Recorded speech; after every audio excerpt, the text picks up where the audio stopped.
बहुत बढ़िया चीज सोचा, समझा, लोगों से समझा। कल की बात है, आज कल कुछ सीख के आया। मैं जहाँ काम पे जाता हूँ वहां पे जब मैं काम कर चुका रहता हूँ तो आते समय मुझे 3 चीज लेना होता है, 3 चीज को कैरी करना रहता है। उसके लिए मेरे पास 3 बैग्स हैं।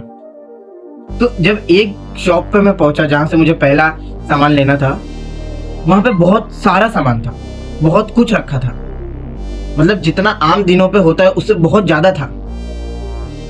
तो फिर मैंने सोचा कि अगर मैं यहीं पे सब ले लूंगा तो आगे क्या करूंगा, आगे के लिए क्या रखे हो, आगे के लिए तो बैग खाली नहीं है, कैसे कैरी करूंगा वो सारे चीजों को। तो फिर मैंने सोचा ये कि चलो अभी ये ले लेता हूँ, आगे मिला नहीं मिला वो भगवान भरोसे, तो पहले यहाँ से ये सामान ले लेता हूँ, आगे का देखा जाए।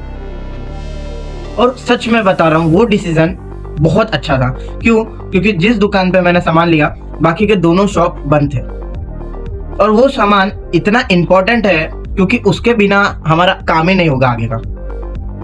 तो इससे मेरे को यही चीज मिला, जो है अभी जो सामने है उसको मैं कैसे मैक्सिमम तरीके से यूज कर सकता हूँ, मुझे ये सोचना चाहिए, रेदर देन मैं ये सोचते बैठूं कि मुझे आगे ये चीज मिलने वाला है, जब मिल जाएगा तब मैं ये चीज चालू करूंगा। बात बहुत काम की है भाई, समझ जाएगा तो बहुत अच्छा है।